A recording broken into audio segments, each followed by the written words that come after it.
bersedia kalau Mas Kaisang memang mau mencalonkan Wakil Gubernur DKI Jakarta.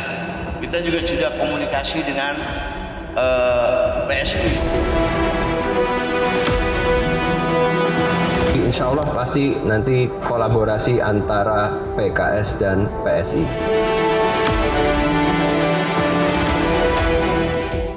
Seandainya beliau memilih Jakarta, saya siapkan kader Partai Golkar yang sudah memalang melintang di infrastruktur, yaitu Babah Alun. Mana Babah Alun? Insya Allah dalam waktu dekat secepatnya saya akan berkomunikasi dengan Mbak Puan. Nggak apa-apa, Mbak Kaisang. Itu mungkin dipertimbangkan nggak sih? Ya, jadi salah satu pertimbangan juga.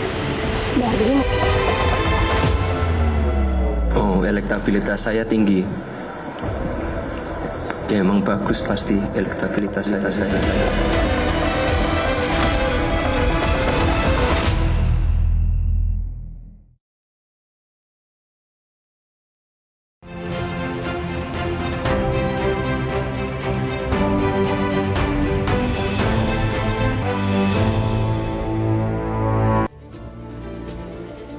Halo, selamat malam pemirsa. Kaisang Pangarep menjadi sorotan dalam kontestasi pemilihan kepala daerah mendatang. Meskipun perjalanan safari politik sudah dilakukan, sepertinya publik masih harus bersabar untuk mengetahui kemana Kaisang akan berlaga.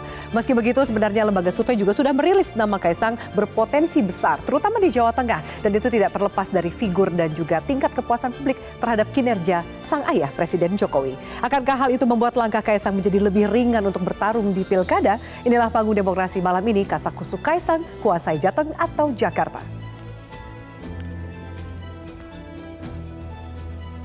Dan pemirsa, untuk membahasnya telah hadir di studio.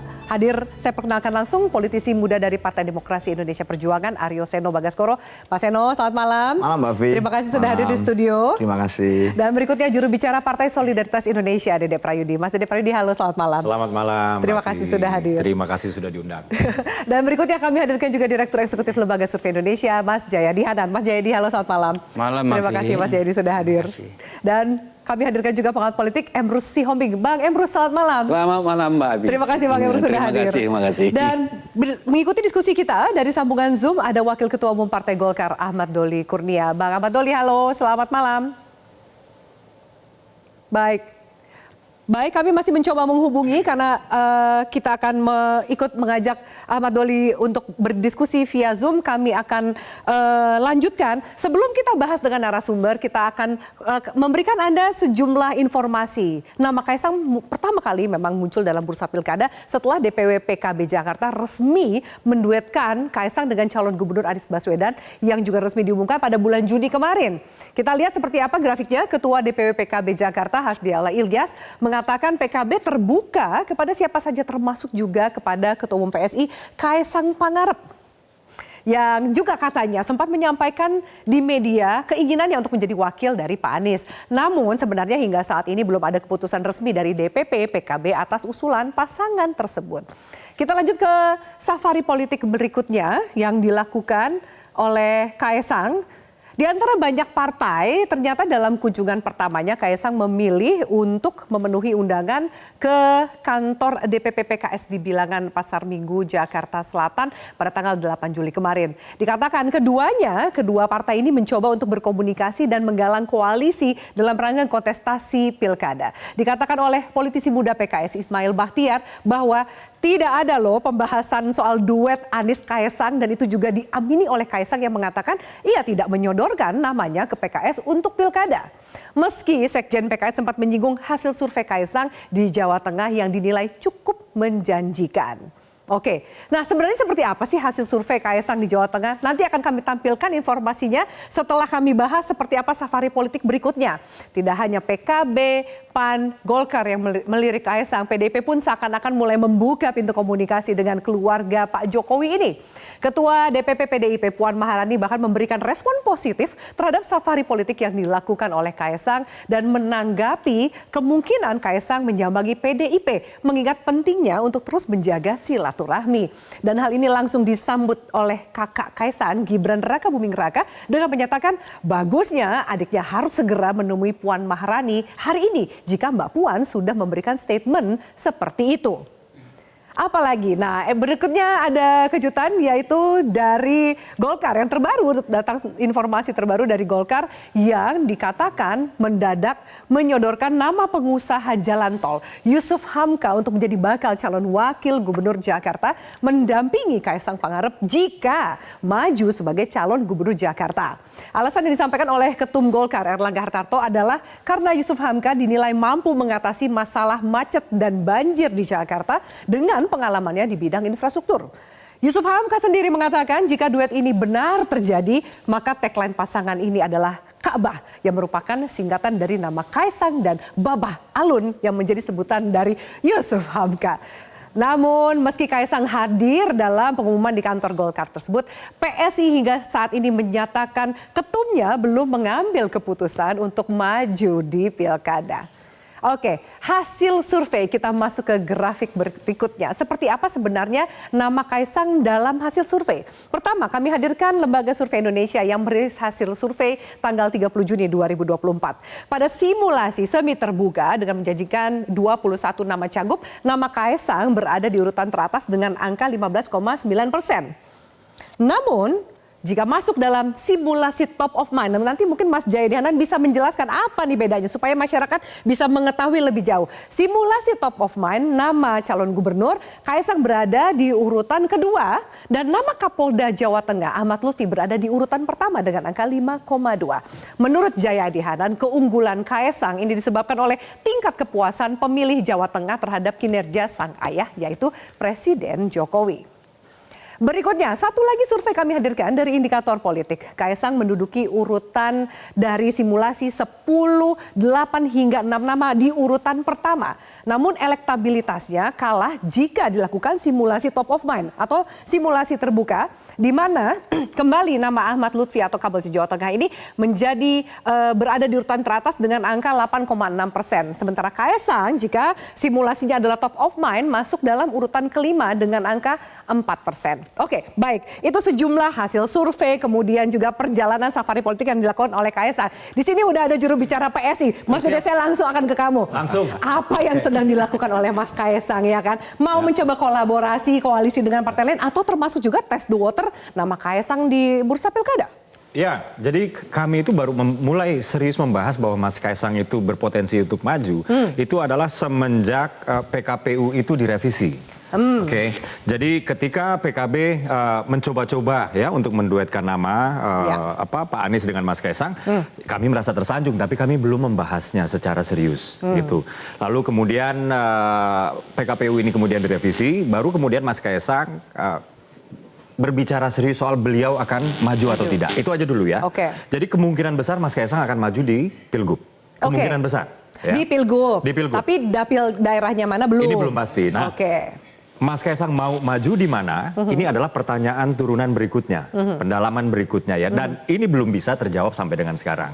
Apalagi kalau misalnya kita sekarang berbicara soal di dapil, bukan dapil ya, provinsi mana kemudian dia akan berpasangan dengan siapa? Ini kan pertanyaan lebih dalam lagi. Nah, ini juga bahkan lebih jauh lagi, lebih sulit lagi untuk kita jawab sekarang.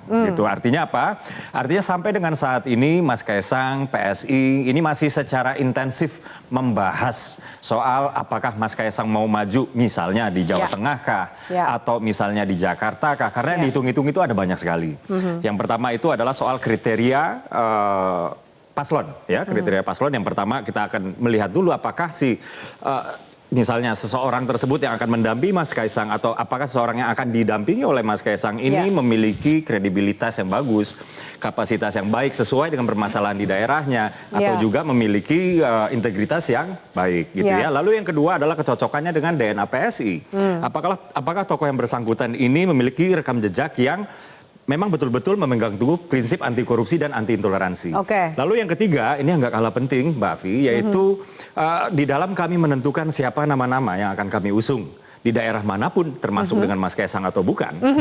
Ini kami mengutamakan juga kekompakan dan soliditas koalisi Indonesia Maju. Oke, itu priority. Itu priority untuk berkoalisi ini dari tadi PSI. yang saya katakan itu adalah 3 variabel yang top Oke. priority. Jadi walaupun saya sebut ini kekompakan dan soliditas Indonesia Maju ini adalah saya sebutkan yang ketiga, Iya. ini bukan berarti Itu urutan di ketiga, urutan prioritas ketiga gitu Iya, ya. jadi ini sama Saling pentingnya melengkapi. semuanya. Iya. Oke. Jadi untuk saat ini ya ini semua masih dihitung-hitung, termasuk juga kami di PSI tentunya nggak cuman kepingin jadi calon, kami kepingin calon jadi.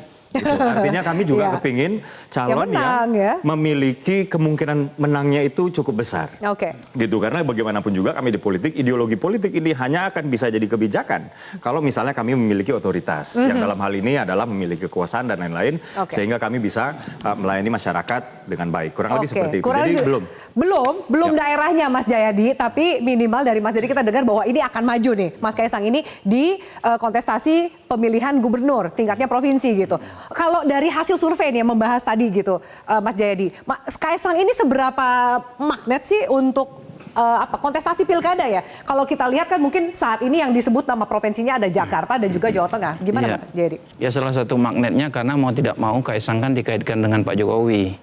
Sementara Pak Jokowi masih sangat populer, masih punya paling tidak sampai beliau turun nanti ya, itu kan masih punya pengaruh yang signifikan di semua level kekuasaan gitu.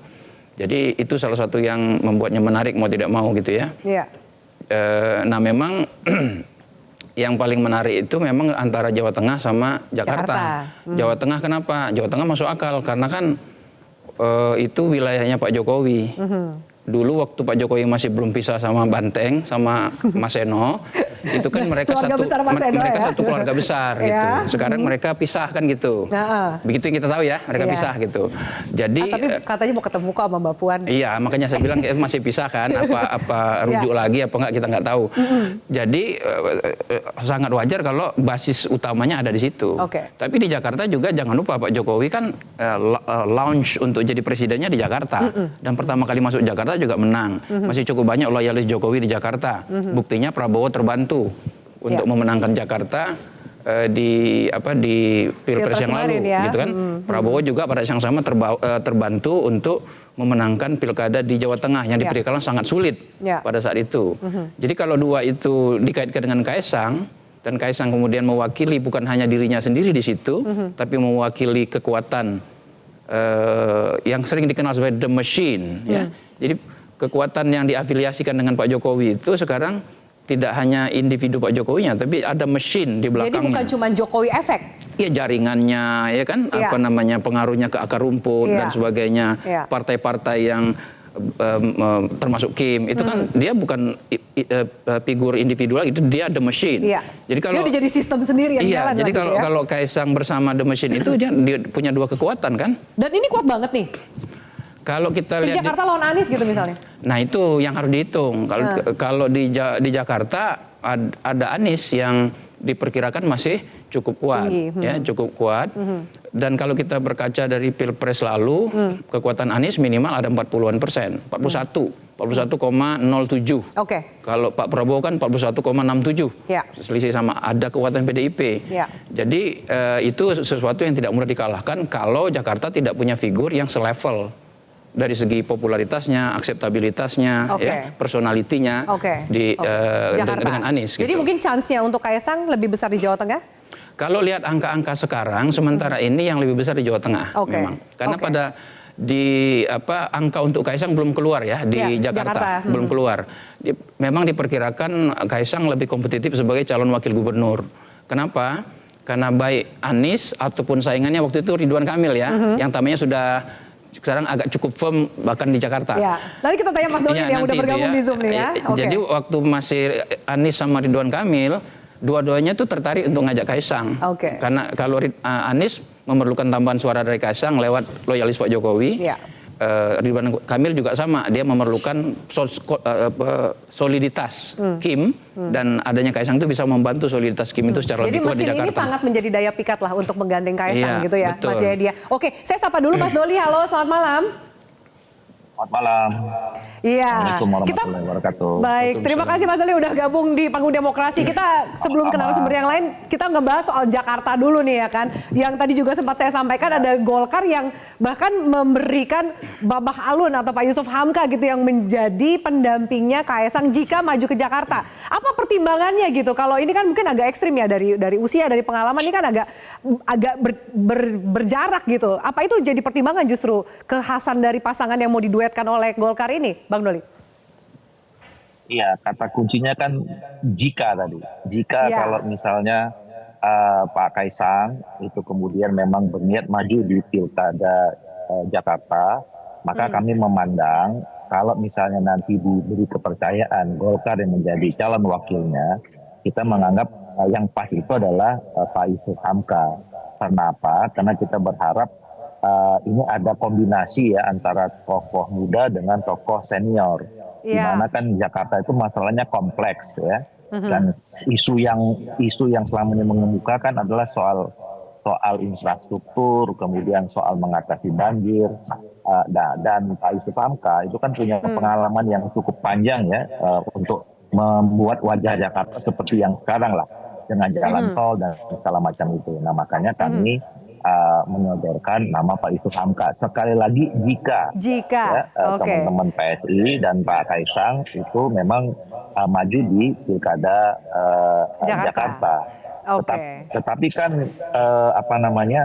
untuk menuju ke sana itu kalau kita lihat tadi pernyataan dari Saudara Dede ini kan masih panjang ya. Ada 3 pertanyaan dulu yang harus diselesaikan ya. Pertanyaan 1 terjawab, masuk pertanyaan kedua, pertanyaan kedua itu juga.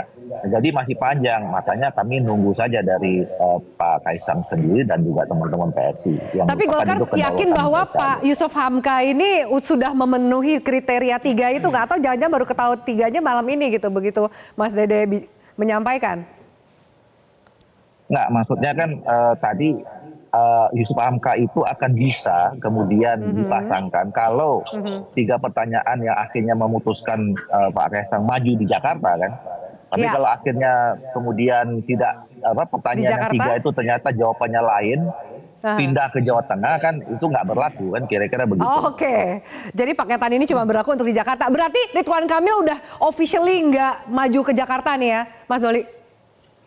Kami belum putuskan ya, karena saya kira sama ini ya, soal Pak Kaesang, soal Ridwan Kamil itu at the end nanti semua tentu akan kita bicarakan di Koalisi Indonesia Maju. Saya kira juga Pak Kaesang akan maju atau tidak dan kemudian kita maju itu juga berdasarkan pertimbangan pembicaraan antara ketua-ketua partai politik yang ada di Koalisi Indonesia Maju. Sama juga dengan di Jawa Barat ya. Walaupun sekarang Golkar itu memang kami merekomendasikan ya, idealnya Ridwan Kamil itu lebih baik di Jawa Barat.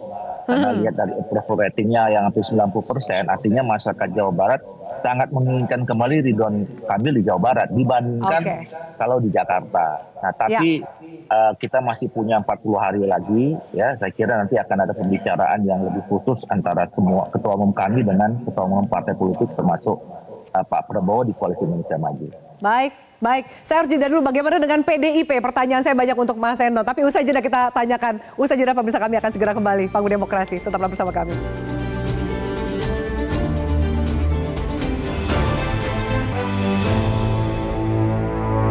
Jelajahi cara baru mendapatkan informasi. Download Metro TV Extend sekarang.